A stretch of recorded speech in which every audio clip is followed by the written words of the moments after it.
Olá, seja bem-vindo a mais um episódio do Prontuário Jurídico, o programa aqui do Simers que esclarece as principais dúvidas do direito, sempre no âmbito da medicina.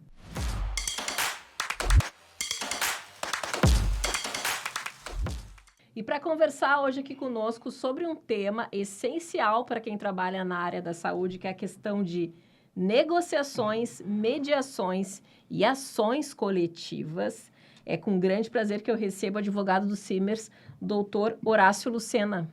Seja bem-vindo. Boa tarde, Cláudio. Um prazer estar aqui contigo.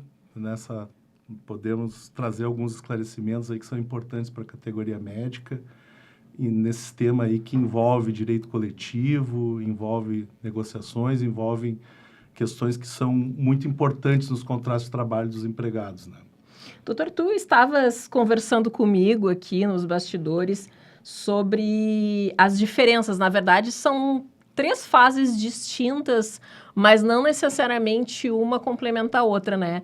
Vamos começar pela questão da negociação coletiva. O que seria, no caso, uma negociação coletiva?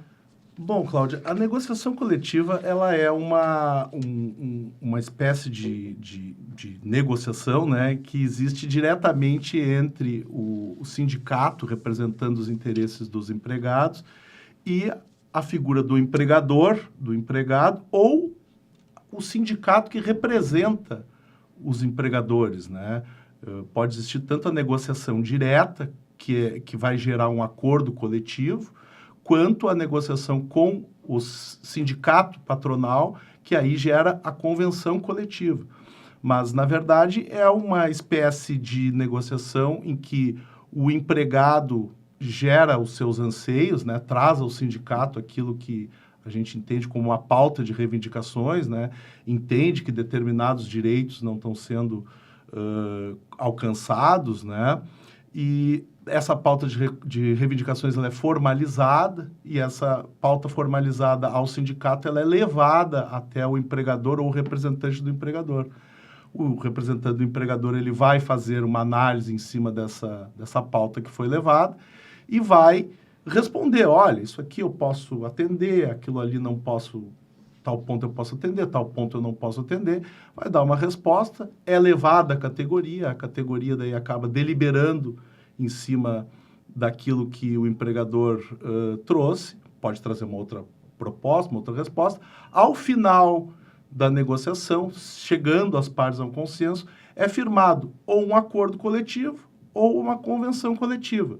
E esse acordo ou convenção coletiva, ele tem uma força de lei entre as partes. Então, ele acaba criando uma espécie de direitos, outros direitos, que são além daqueles que estão previstos na CLT ou na Constituição.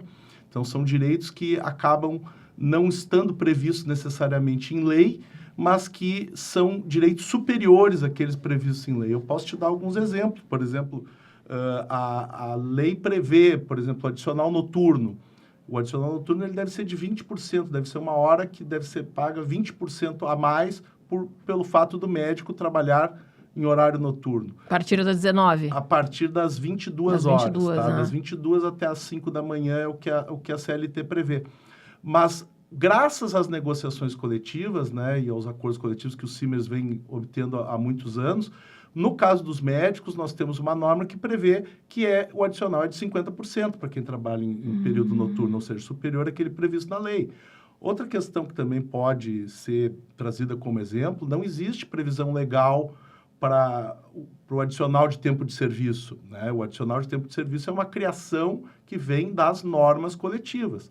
Então, aquele médico, né, e aqui tratando especificamente do Simers e tratando também das convenções mais relevantes que a gente tem aqui, que seria o Sindiospa e o Sindiberf, que são os sindicatos tanto dos hospitais particulares quanto dos hospitais beneficentes, todas elas prevêem um adicional de tempo de serviço, ou seja, aquele médico que trabalha por mais de 5 anos, a cada 5 anos trabalhados, ele recebe mais 5%, que é um adicional por tempo de serviço. Isso não está previsto na lei, né? Também tem previsão, por exemplo, questão do adicional de insalubridade. O adicional de insalubridade, pela lei, ele é pago com base no salário mínimo. Mas as convenções ou, né, as normas coletivas, elas têm uma previsão ali que, no caso dos médicos, a base de cálculo ela vai ser sobre 3 salários mínimos, ou seja, ela é triplamente superior à previsão legal. Então, na verdade, em suma, né, o que o acordo coletivo, a convenção coletiva traz, são direitos, são um aprimoramento de direitos que estavam previstos em lei e que a gente consegue trazer melhorias em relação àquilo que é praticado, né? Essa negociação coletiva é entre o sindicato e o empregador, né? Eu comecei falando aqui que a gente ia abordar a questão das negociações, das mediações e das ações coletivas. As mediações, obviamente, têm um mediador, mas ela é quando a parte não chega a um acordo na negociação coletiva ou não necessariamente? Não necessariamente. Pode existir, as 3 figuras podem existir de forma independente, tá, Cláudia? Pode existir simplesmente um acordo coletivo, né? Entre o sindicato e o empregador. O empregador. Pode existir uma mediação de forma direta, porque não se procurou diretamente, as partes não se procuraram diretamente, procuraram o mediador para tentar solucionar. Aí tem uma terceira pessoa que soluciona... Isso. A mediação funciona da seguinte forma, né? A mediação funciona com um terceiro, né, imparcial, que ele procura ser a voz, né, que vai fazer com que as partes consigam um melhor diálogo, né? Aqui no Rio Grande do Sul, especificamente, a gente tem os órgãos, né, os órgãos públicos, né, por exemplo, o Ministério Público do Trabalho tem um setor de mediações, né, assim como o Tribunal Regional do Trabalho também tem um setor de mediações. Esses setores, eles têm uma equipe treinada, tem uma equipe que sabe lidar com esse tipo de assunto, e essa equipe, a função dela, ela é ajudar as partes para que elas consigam chegar a um acordo, a um consenso, e isso é muito importante, porque essas mediações acabam chegando a um consenso, muitas vezes, através de uma mediação, a gente consegue evitar um conflito judicial futuro. Uma ação judicial. Vou te dar um exemplo. Ou seja, resolve ali. Resolve ali. Vou te dar um exemplo aqui que é bem claro em relação aos médicos, né? Nós tivemos aqui, o ano passado, o Instituto de Cardiologia, que administrava 3 hospitais importantes aqui da Grande Porto Alegre, que eram Alvorada, Cachoeirinha e Viamão. Sim. Demitiram todos, não apenas os médicos, mas demitiram todos os funcionários, sem recebimento de parcelas rescisórias. Qual é que seria a decorrência natural? A decorrência natural seria, bom, vamos entrar com uma ação judicial para cobrar essas parcelas rescisórias, né? Só que o sindicato, o que propôs naquela ocasião? Bom, vamos tentar primeiro uma mediação, vamos chamar o tribunal aqui para nos auxiliar e tentarmos resolver isso. Que é uma negociação amigável, seria isso? Amigável. O clima ele é amigável. O clima não é hostil, é um clima... Quem tem que ir para a negociação tem que ir com o peito aberto para dialogar. Quem não quer diálogo nem procura mediação, porque aí não vai encontrar guarida, né? Mas o fato é que, naquele caso objetivo, e eram cerca de 200 médicos atingidos, a gente conseguiu, através de uma mediação que foi sofrida, foi bastante demorado, acho que nós tivemos 12 ou 13 sessões, 12 ou 13 audiências, né? Isso aí ao longo de 6 ou 7 meses. Ao final desses 6 ou 7 meses, a gente construiu uma proposta que garantiu a esses médicos o direito de receber as parcelas rescisórias de forma parcelada, né? A gente sabe que não é o ideal, que não seria a condição ideal, mas levando em consideração a situação que estava a empregadora, levando em consideração que o ajuizamento de uma ação iria demorar 4, 5, 6 anos para começar a ter um recebimento, a gente acabou conseguindo uma solução rápida. Os médicos já estão recebendo, né? Já estão recebendo as parcelas rescisórias e com uma previsibilidade. E também traz a segurança jurídica, traz a paz de espírito, né? Para seguir, olha, esse problema aqui está resolvido, agora a gente espera o cumprimento, mas foi solucionado graças a uma mediação. Doutor, recapitulando, a gente falou aqui sobre as negociações coletivas, que seria o sindicato com o empregador. Tocamos na questão das mediações, que foi esse exemplo do Instituto de Cardiologia que o senhor deu aqui para nós. E a questão das ações coletivas? É quando entra a judicialização, é isso? Quando não tem acordo?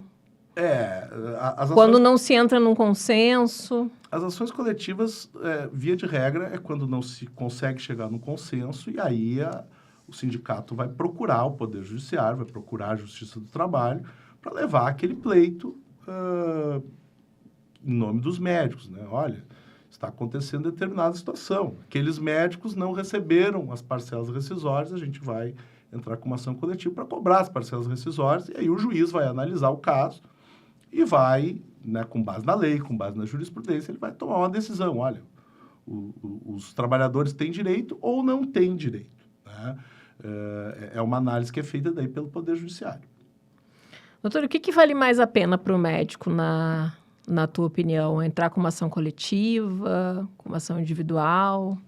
Depende, Cláudia, isso aí depende porque tem ações, tem questões que são personalíssimas daquele médico, né, daquela circunstância, que só cabe através de uma ação individual, né? Não tem como... Depende de caso para caso. Exato. Não tem como entrar com uma ação coletiva em nome do sindicato para cobrar a parcela rescisória que o médico X não recebeu, que foi demitido numa data que só ele foi demitido, enfim, né, uma circunstância que é totalmente pessoal, né? Agora, as ações coletivas, elas servem quando uma coletividade, né, quando um conjunto de trabalhadores eles foram atingidos pelo mesmo fato, né? Geralmente é questão financeira. Geralmente é uma questão financeira, mas é o mesmo fato. Olha, todos foram demitidos na mesma ocasião por conta do fechamento de um hospital, né? Então, a gente tem aí o que a gente chama de origem comum do direito, né? Claro, um vai ter uma parcela rescisória de um valor X, o outro vai ter de um valor Y, isso vai ser calculado depois. Mas o fato é que todos acabaram dispensados pela mesma ocasião e pelo mesmo motivo. Aí vale a pena entrar. Aí é a ação coletiva que o sindicato é que vai promover, não vai gerar ônus para o médico, né? Porque a gente sabe que a ação não é simplesmente ingressar com uma ação, olha, manda para o advogado e ingressa com uma ação. Não. Há o envolvimento, né? As ações trabalhistas, elas têm audiências, tem que, daqui a pouco, achar testemunha, ver documentos e tal. Uma ação coletiva, não. A ação coletiva, normalmente, os elementos já vêm para os médicos, né? O sindicato vai procurar, obviamente, testemunhas, se for o caso, documentos, se for o caso, mas não vai ter o envolvimento direto daquele médico, como né, como costuma ser quando é uma ação individual, né? O sindicato é que vai acabar promovendo tudo em nome do médico, que vai lá no final ter a notícia, olha, a gente conseguiu ou a gente não conseguiu. Normalmente a gente tem conseguido, tá? Doutor, uma curiosidade, a gente está falando aqui sobre as mediações e as ações coletivas. Quantas que o sindicato médico já realizou? Olha, eu até não tinha esse dado, né? E por conta dessa entrevista eu fui fazer uma pesquisa e daí a gente acabou vendo que nos últimos 5 anos, né? Por exemplo, mediações, nós tivemos cerca de 30 mediações junto ao Tribunal Regional do Trabalho, né? O que significa que nós temos 6 ou 7 mediações por ano, né? Ou uma a cada 2 meses, e se levar em consideração que uma mediação ela dificilmente termina rápido, né? Nós estamos sempre com alguma mediação para resolver algum assunto, né? E, felizmente, muitas dessas com resultado positivo, né, para a categoria. Já em relação às ações coletivas, né, nós tivemos cerca de 115 ações coletivas promovidas pelo sindicato ao longo desses últimos 5 anos, tratando de temas os mais variados possíveis, né? Adicional de insalubridade que os médicos não receberam no tempo da Covid, da pandemia, horas intervalares que não são pagas, muitas vezes, pelos hospitais, tivemos questões específicas de demissão coletiva sem recebimento de parcelas rescisórias, enfim, uma gama de assuntos, mas o importante é que se busca uma solução, seja através da mediação ou seja através da ação coletiva, é a busca da solução. Para finalizar, a gente está falando de todo esse respaldo jurídico aqui do CIMERS, que, obviamente, para se ter esse respaldo, o médico precisa ser associado, é isso? Cláudia, sempre é bom, assim, a defesa dos interesses coletivos do sindicato, ela não atinge só aqueles que são associados, tá? Até por uma questão constitucional.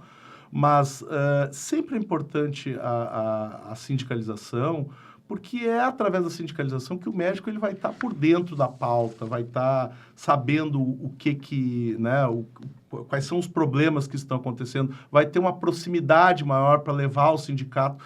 Às vezes, um problema do dia a dia que uma simples ligada para o jurídico, para o sindicato, para falar sobre determinado ponto, evita que se chegue até a necessidade de mediar, de negociar, enfim, né, porque foi tomada uma atitude prévia com o sindicato, conversou com o sindicato. Então, a gente recomenda que, na medida do possível, o médico seja sindicalizado, né, mas a gente dá informação para todo mundo, independente se está sindicalizado ou não. Doutor Horácio, muito obrigada pelos esclarecimentos aqui no programa, por esclarecer pontos tão importantes para os médicos e para as médicas. E se você que é médica ou médico e está nos assistindo agora e ficou com alguma dúvida, entre em contato conosco por meio das nossas redes sociais. Até o próximo Prontuário Jurídico. Até mais!